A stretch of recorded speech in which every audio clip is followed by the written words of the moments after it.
శ్రీమాత్రే నమ. జయ గురు దత్తాత్రేయ నమ. ఈ వీడియోలో మనం ఏప్రిల్ 3వ తారీఖు నుంచి జూన్ 6వ తారీఖు మధ్యలో కర్కాటక రాశిలో సంచరిస్తున్నటువంటి కుజగ్రహ ప్రభావం ఏ విధంగా ఉండబోతుంది అనే విషయాన్ని పరిశీలించినప్పుడు మిథున రాశి వారికి కుజగ్రహ సంచారం కర్కాటక రాశిలో ఉన్నప్పుడు అంటే మనకి ఏప్రిల్ 3 నుంచి జూన్ 6వ తారీఖు మధ్యలో సుమారు 65 రోజుల పాటు ఈ మిథున రాశి వారికి ధనస్థానంలో కుటుంబ స్థానంలో సంచరిస్తున్నటువంటి కుజగ్రహ ప్రభావం ఏ విధంగా ఉండబోతుంది, మరి ఈ రాశివారు ఎటువంటి జాగ్రత్తలు తీసుకుంటే మంచిది అన్న విషయాన్ని ఈ వీడియోలో మనం పరిశీలించే ప్రయత్నం చేద్దాం. మిథున రాశి వారికి కుజగ్రహం శత్రుగ్రహం అవడం జరుగుతూ ఉంటుంది. అంటే రాష్ట్రాధిపతి బుధుడికి కుజుడు శత్రువు అవటం, అలాగే 6, 11 స్థానాలైనటువంటి దుస్థానాలకి ఈ కుజుడు కారకత్వం వహించడం వల్ల ఈ రాశి వారికి వారి యొక్క జన్మ జాతకంలో కుజుడు ఏ భావంలో ఉంటే ఆ భావాన్ని పాడు చేయడం జరుగుతూ ఉంటుంది. అలాగే మరి గోచారరీత్యా ఏ భావంలోకి వచ్చినా ఆ భావానికి సంబంధించినటువంటి కారకత్వాల్ని చాలా వరకు నాశనం చేయడం జరుగుతూ ఉంటుంది. అయితే ఏంటంటే ఒక దుస్థానాధిపతిగా పాపగ్రహంగా ఉన్నటువంటి కుజుడు ఎంత బలహీనంగా ఉంటే ఈ రాశి వారికి అంత లాభం మేలు చేకూరే అవకాశం ఉంటుంది. కాబట్టి మరి ఇప్పుడు అంటే నెగిటివ్ని పాజిటివ్గా మారే విధంగా ప్రస్తుతం ఈ కుజుడు ధనస్థానంలో నీచ స్థితిలో ఉండడం అన్నది ఒక విధంగా మిథున రాశి వారికి ఒక విపరీత రాజయోగం లాంటిదే. అయితే ఏ భావాల్ని కనెక్ట్ అవ్వడం జరుగుతుంది, ఏ విధంగా ఈ కుజుడు ప్రభావం వస్తుంది అన్నప్పుడు మరి ఈ మిథున రాశి వారికి మరి సాధారణంగా ఎవరికన్నా ధనం వచ్చే ఆదాయ మార్గాలు కేవలం కొన్ని ఉంటాయి.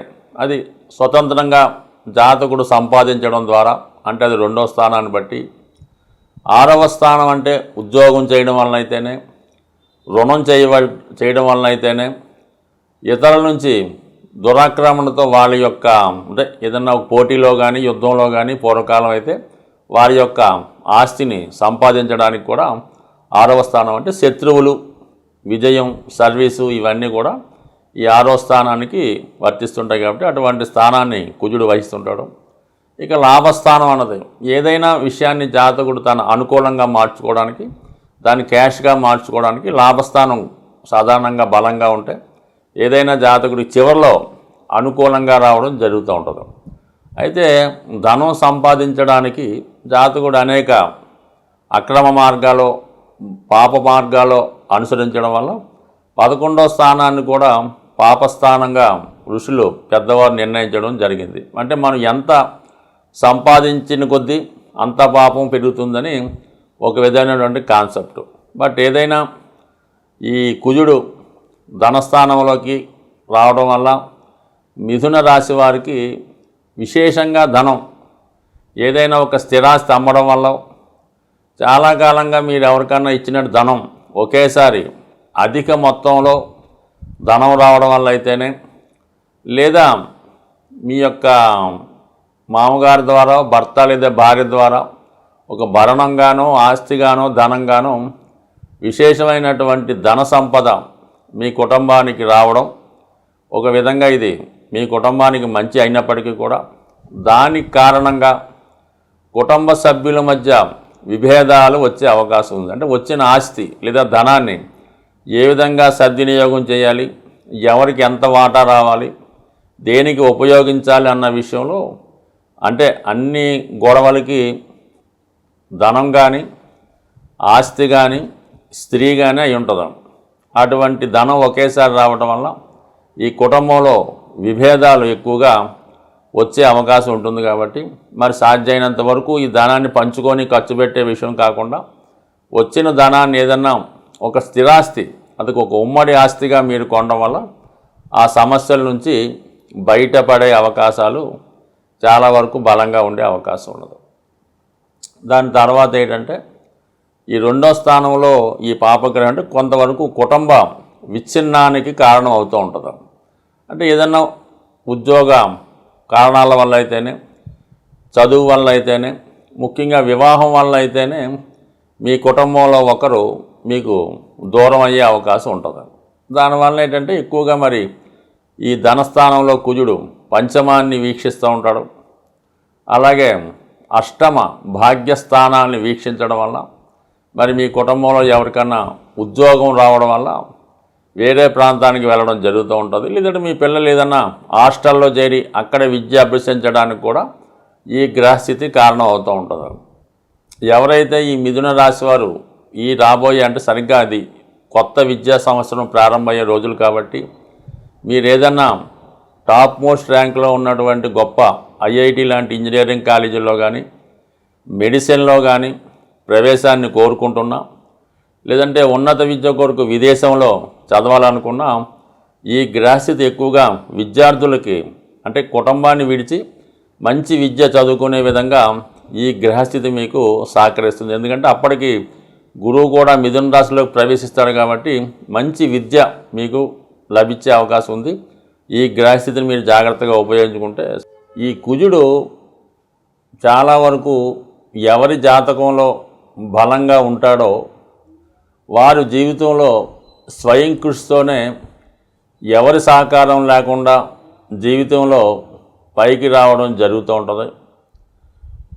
కుజుడితో పాటు రవిగ్రహం కూడా బలంగా ఉంటేనే కుజుడు ఇంకా తన యొక్క ఫలితాన్ని చాలా పవర్ఫుల్గా ఇవ్వడం జరుగుతూ ఉంటుంది. అంటే ఒక రాజ్యంలో రాజు ఎంత బలవంతుడై ఉంటే ఈ సైన్యాధ్యక్షుడు కూడా అంత పవర్ని కలిగి ఉంటాడు. కాబట్టి కామన్గా ఈ కుజుడు రవి యొక్క బలాన్ని బట్టి జాతకంలో పనిచేయడం జరుగుతూ ఉంటుంది.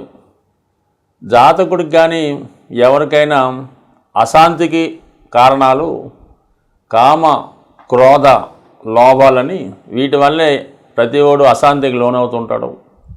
అయితే కామానికి శుక్రుడు కారణమైన అతి కామానికి కుజగ్రహం కారణం అవుతూ ఉంటాడు. అంటే కామం అంటే ఒకే అర్థం కాదు, ఏదన్నా సంపాదన, ఎసెట్ సంపాదించుకోవడం, ధనం సంపాదించడం ఇవన్నీ కూడా దాని కిందకే రావడం జరుగుతూ ఉంటుంది. లోభం అన్నది ఏంటంటే అది పిసనారితనం. మనం ఇవ్వడం తప్పనిసరిగా ఉన్నప్పటికీ కూడా పక్కవాడి చేత కూడా ఖర్చు పెట్టకుండా, మనము ఖర్చు పెట్టకుండా పొదుపుగా వాడడం లోభం అన్నది చాలా వరకు కూడా కారణం అవుతుంటుంది. దానికి బుధుడు కారణం అవుతూ ఉంటాడు. ఎక్కువగా క్రోధం, దాన్ని కోపం అంటూ ఉంటారు. ఈ కుజుడు జాతకంలో బలహీనంగా ఉన్న పాపగ్రహాలతో కలిసి ఉన్న క్రోధం కారణంగా, అతి కోపం కారణంగా చాలా వరకు తను సంపాదించినటువంటి పుణ్యాన్ని, మంచి పేరుని, ధనాన్ని, ఆస్తిని కోల్పోయి చాలా వరకు పతనావస్థకి వెళ్ళడానికి కారణమవుతుంటుంది.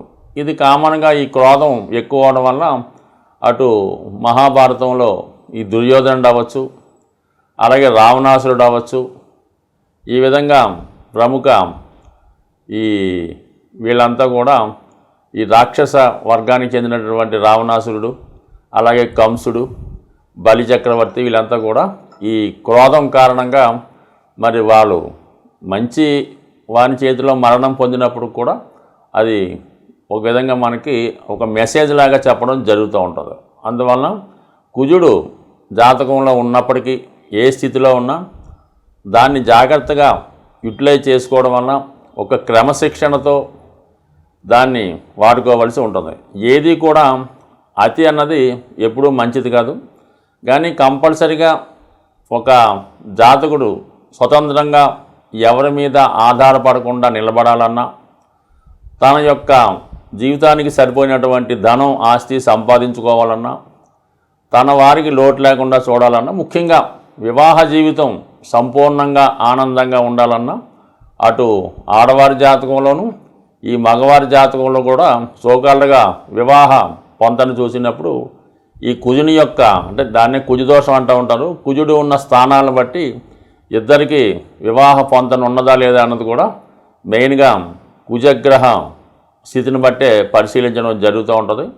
అందువల్ల ఏంటంటే వివాహ జీవితం సరిగ్గా సాగాలన్నా, తర్వాత సంతానం కలగాలన్నా, భార్యాభర్తలు తగులాడకుండా ఉండాలన్నా కుజుని యొక్క బలం, కుజుని యొక్క స్థితి తప్పనిసరిగా పరిశీలించవలసి ఉంటుంది. కుజుడు మీకు అనుకూలంగా మారాలంటే చాలా ఈజీ మాట. కుజుడు తొందరగా అనుగ్రహించే గ్రహం కాబట్టి కుజగ్రహం మీకు అనుకూలించాలంటే సాధ్యమైనంత వరకు మీరు ఈ మంగళవారం రోజు హనుమాన్ చాలీసా పారాయణ వల్ల, హనుమాన్ని పూజించడం వల్ల, మంగళవారం నియమంగా ఉండడం వల్ల చాలా వరకు మీరు కుజుని యొక్క అనుగ్రహానికి పాత్రులవుతుంటారు. ఇంకో రకంగా కుజుని యొక్క బలం కావాలంటే, ఎనర్జీ కావాలంటే ప్రతిరోజు వ్యాయామం చేయడం వల్ల, నడక రన్నింగు చేయడం వల్ల కుజుడు మీకు ఒక విధమైన శక్తిని, కాన్ఫిడెన్స్ని ఇవ్వడం జరుగుతూ ఉంటుంది.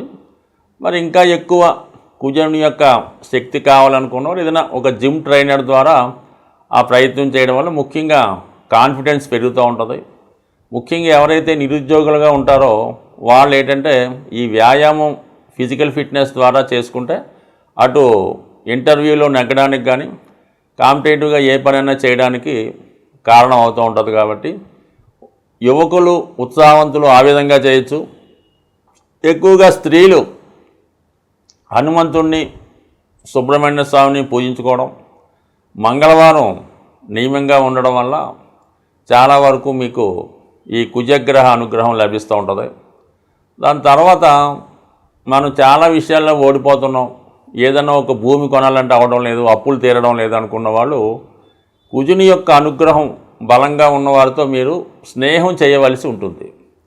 అంటే ఆ కుజగ్రహం అనుగ్రహం ఎవరి మీద ఉంటుందంటే కేవలం ఈ యూనిఫారం వేసుకొని విధి నిర్వహణ చేస్తూ ఉంటారు కదా, ఎక్కువగా ఈ ఫారెస్ట్ డిపార్ట్మెంటు, ఈ పోలీస్ డిపార్ట్మెంటు, ఎక్సైజ్ డిపార్ట్మెంట్ వారితో, అందులో మీకు ఏదైనా దగ్గర బంధుత్వం, స్నేహం, మీతో చదువుకున్న వాళ్ళు ఉంటే వాళ్ళతో ఎక్కువ ఫ్రెండ్షిప్ చేయడం వల్ల, వాళ్ళతో రెగ్యులర్గా మీకు టచ్లో ఉండడం వల్ల ఏమవుతుందంటే ఆటోమేటిక్గా మీలో ఉన్నటువంటి కుజుడు యాక్టివేట్ అవ్వడం ద్వారా కుజుని యొక్క బలం పెరగడం జరుగుతూ ఉంటుంది. ఇక అన్ని రకాలుగా సమస్యలు అంటే వివాహ సమస్యతో ఉన్నవారు ఆంజనేయ స్వామిని తమలపాకులతో పూజ చేయవలసి ఉంటుంది. రుణ బాధలు ఉన్నవాళ్ళు ఆంజనేయ స్వామిని సింధూరంతో పూజ చేయవలసి ఉంటుంది. అంటే ఎదటివాడి యొక్క ఈర్ష్యకి, అసూయకి గురైన వాళ్ళు, పెద్ద పెద్ద ప్రాజెక్టులు పెట్టుకొని వాటిని పూర్తి చేయాలనుకున్నవారు ఆంజనేయ స్వామికి వరమాల సమర్పించడం ద్వారా, అలాగే శత్రుబాధలు పోవాలనుకున్నవారు ఆంజనేయ స్వామికి నిమ్మకాయల దండ, సంతానం కావాలనుకున్నవారు ఆంజనేయ స్వామికి వరమాల, ఈ విధంగా ప్రతిదానికి కూడా ఈ స్వామివారి దగ్గర పరిహారాలు ఉన్నాయి. అవి నమ్మకంతో చేయవలసి ఉంటుంది, మన శక్తి కొలది చేయవలసి ఉంటుంది. అంటే శక్తి కొలది అన్నప్పుడు ఎలా ఉంటుందంటే ఏదో చిన్న విద్యార్థి ఉన్నాడు, చాలా బీద కుటుంబం, వాడు ఏదో కొద్దిగా ఒక 21 తమలపాకులతో పూజ చేయనే సరిపోతుంది. మనం బాగా ధనవంతులం, నెలకు 3-4 లక్షలు సంపాదిస్తాం అనుకున్న వాళ్ళు వాడు 108 తమలపాకులు కాకుండా ఒక తమలపాకుల బుట్ట, దాంతో అభిషేకం చేయడం వల్ల, అంటే వాళ్ళ శక్తి కొలది చేయడం అంటే ఇదే అర్థం మాట.